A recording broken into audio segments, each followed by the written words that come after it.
Local గంజాయి kick సరిపోవడం లేదు. అమెరికా నుంచి కుష్ గంజాయి ఇంపోర్ట్ చేసుకుంటున్నారు. హైదరాబాద్ కేపీహెచ్పీ పరిధిలో దొరికిన 6 మత్తుగాళ్లను విచారించిన పోలీసులకు నమ్మలేని నిజాలు తెలిసాయి. వాళ్ళ దగ్గరున్నది అమెరికాలో రహస్యంగా పండించే కుష్ గంజాయిగా నిర్ధారించారు. ఏకంగా 750 గ్రాములు స్వాధీనం చేసుకున్నారు. దాని విలువ 10 లక్షలు ఉంటుందని చెప్తున్నారు.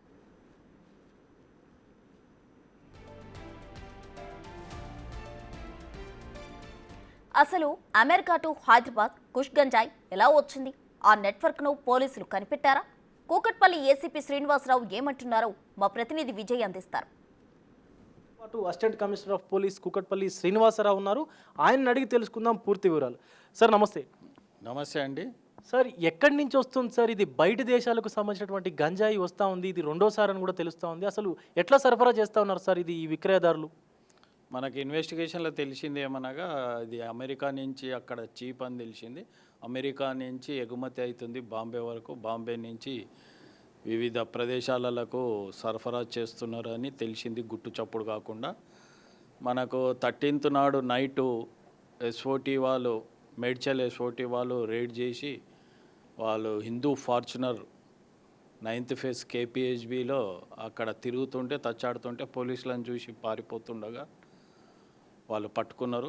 కేపీహెచ్బి పోలీసులు సంయుక్తంగా దాడులు చేసి పట్టుకున్నారు. అంత లోపల 100 డైల్ కూడా వచ్చింది, పెట్రోల్ వెహికల్స్ కూడా రీచ్ అయ్యాయి. వాళ్ళు పారిపోకుండా దొరకగలిగారు. 6 ఉన్నారు. వాళ్ళని చెక్ చేస్తే అనుమానం రాకుండా జూట్ బ్యాగులో ఈ గాంజా పెట్టుకున్నారు. ఆ బ్యాగ్లో చెక్ చేస్తే గాంజా ఉంది, 250 గ్రాముల గాంజా ఉంది. వాళ్ళని విచారించగా బాంబే నుంచి ఎవరో తెచ్చి అమ్మారు అని సరిగా చెప్తలేరు. మాకు టైం లేక వాళ్ళని అందరినీ రిమైండ్ చేశాము. మళ్ళీ కస్టడీలోకి తీసుకొని ఎంక్వైరీ చేస్తాము. 13వ తేదీ రాత్రి మనకు 12 గంటలకు సమాచారం మేరకు ఎస్ఓటి మేడ్చల్ కేపీహెచ్బి పోలీసులు రైడ్ చేసి పట్టుకొని వాళ్ళని తీసుకొని వచ్చి నిన్న రిమైండ్ చేసినాం. వాళ్ళ దగ్గర 200 గ్రాముల గాంజా మరియు 6 సెల్ ఫోన్లు రికవరీ చేయడం జరిగింది. సార్ మీరు పోలీసు శాఖ నుంచి కఠినమైనటువంటి చర్యలు అమలు చేస్తూ ఉన్నారు. ఒక పక్క ప్రభుత్వం కూడా సే నో టు డ్రగ్స్ అని చెప్పేసి పెద్ద ఎత్తున కూడా నినాదాలు చేస్తూ కూడా ఈ యొక్క అవగాహన సదస్సులు కూడా కల్పిస్తూ ఉంది. అయినా కూడా ఎందుకు యువత ఈ యొక్క పెడదారిన పడుతున్నటువంటి అవకాశం కనిపిస్తూ ఉంది? ఎందుకు? మీరు గతంలో కూడా చూసినారు, ఎన్నో ర్యాలీస్ జరిపినాము అవేర్నెస్లో. మీరు అన్నట్టు సే నో టు డ్రగ్స్ అని కూడా నినాదంతో నా గవర్నమెంట్ చాలా స్ట్రిక్ట్గా మాకు కూడా ఆర్డర్స్ ఇచ్చింది. మేము కూడా వాళ్ళ మీద కఠిన చర్యలు తీసుకుంటూ ఎన్నో ర్యాలీస్ ప్లస్ కాలేజీలలో మీటింగ్స్, పబ్లిక్లలో కూడా అవేర్నెస్ ప్రోగ్రామ్స్ పెట్టినాము. మార్పు తీసుకురావాలి అని చెప్పేసి చాలామంది మారుతున్నారు, కొంతమంది అట్లనే పెడి చెవున పెడుతున్నారు. తల్లిదండ్రులు ముఖ్యంగా ఫోకస్ చేయాలి ఇంట్లో. వాళ్ళ నడవడిక, ఈ గాంజాయి తాగే వ్యక్తి ఆటోమేటిక్గా నైట్ టైం పడుకోకపోవడము, పిచ్చి లేచినట్టు చేయడము, ఇంట్లో దొంగతనాలు చేయడము, ఆ డిఫరెంట్ నడవడిక చేంజ్ అవుతుంది. అది తల్లిదండ్రులు గమనించి వాళ్ళు ఫోకస్ చేస్తే ఇంకా తొందరగా ఇది కంట్రోల్కి వస్తుంది. సార్ ఈ విదేశీకి సంబంధించినటువంటి కుష్ గంజాయిగా చెప్తా ఉన్నారు. దీని లక్షల రూపాయల విలువ కూడా ఉంటుంది అంటున్నారు. అసలు ఎట్లా వస్తుంది మన భారతదేశానికి? మీరేమైనా ఫోకస్ చేస్తూ ఉన్నారా?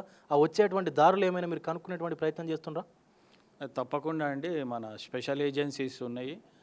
అవి ఇప్పుడు మేము చేసిన సమాచారం వాళ్ళకి ఇస్తాము. వాళ్ళు స్పెషల్ ఏజెన్సీలు అన్నీ కూడా దీని మీద ఇన్వెస్టిగేషన్ చేస్తున్నాయి. త్వరలోనే అవన్నీ తెలుస్తాయి మనకు. రైట్ సార్, ఇప్పటికి ఇది రెండోసారి అని కూడా అన్నట్టుగా కూడా తెలుస్తుంది కూకట్పల్లి ఏరియాలో ఈ కుష్ గంజాయిని పట్టుకోవడం అనేది. సో అంతకుముందు ఎవరైతే దొరికారో వాళ్ళకు వీళ్ళకి ఏమైనా సంబంధం ఉందా? అండ్ ఇంకొకటి మరోవర్ తీసుకునేటువంటి దాన్ని అంటే విక్రయం చేసేటువంటి వాళ్ళు అలాగే కొనుగోలు చేసేటువంటి వాళ్ళపైన ఏమైనా నిఘా పెట్టారా సార్? తప్పకుండా. ఇప్పుడు దీంట్లో కన్జ్యూమర్స్ 4 దొరికారు, 2 అమ్మేవాళ్ళు దొరికారు. ఇంకా వాళ్ళ లింక్స్ అన్నీ తీయాలి మనము. ఆ లింక్స్ తీయడానికి మనం ఇన్వెస్టిగేషన్లో నడుస్తుంది. ఇప్పుడు అవన్నీ లింక్స్ కూడా బయటికి తీస్తాం. రైట్ సార్, అంటే ఎలాంటి చర్యలు తీసుకోబోతా ఉన్నారు ఈ యొక్క గంజాయిని సరఫరా చేసేటువంటి వాళ్ళపైన అండ్ అలాగే సేవించేటువంటి వాళ్ళపైన కూడా కొన్ని కేసులు అయితే నమోదు చేస్తూ ఉన్నారు. ఎలాంటి కఠినమైనటువంటి చర్యలు తీసుకోబోతా ఉన్నారు? ఇప్పుడు ఎన్డీపీఎస్ యాక్ట్లో గతంలో లాగా కాకుండా ఇప్పుడు యాక్ట్ మొత్తం మారింది. అమ్మినోడైనా సరే తీసుకున్నోడికైనా ఒకటే శిక్ష ఉంది. దాంట్లో తీసుకున్న వాళ్ళకి ఇంకా ఎక్కువ శిక్ష, కఠినమైన చర్యలు ఉన్నాయి. 1 రోజులు 30 డేస్ బెయిల్ రాదు. దీంట్లో కఠినమైన బెయిల్ రిస్ట్రిక్షన్స్ ఉన్నాయి. ఒకవేళ బయటకు వచ్చినా కూడా ఇల్లు దాటలేని పరిస్థితి ఉంది ఆ షరతులతో కూడినవి. ప్లస్ మేము మళ్ళీ కూడా ఒకసారి పబ్లిక్ను మీ ఛానల్ తరఫున రిక్వెస్ట్ చేస్తున్నాము, సే నో టు డ్రగ్స్కి ఎంత దూరం ఉంటే మీ భవిష్యత్ అంత ఉంటుంది, ఎంత దగ్గరికి అయితే అంత చీకటి అంధకారంలో మీ బతుకుల్లో ఉంటాయి, ఉద్యోగాలు రావు, పాస్పోర్ట్స్ రావు, మీ లైఫ్ అంతా మిజరబుల్గా ఉంటుంది, పోలీస్ కేసులు అవుతాయి, కఠిన చర్యలు ఉంటాయి, దాంట్లో గుండా యాక్ట్ కూడా ఉంది, ప్లస్ ఎన్డీపీఎస్లో ఒక్కసారి జైలుకు పోయినామంటే బయటికి రావడం కూడా చాలా కష్టంగా ఉంది. కాబట్టి మీ తరఫున పబ్లిక్ను రిక్వెస్ట్ చేయడం ఏమనగా say no to drugs. Thank you. ఏదేమైనప్పటికీ డ్రగ్స్కి దూరంగా ఉండడమే చాలా మంచి పని అనే చెప్తా ఉన్నారు పోలీసులు. అయితే ఖచ్చితంగా వాటికి దూరంగా ఉండాల్సినటువంటి అవసరం కూడా ఉంది యువతకి.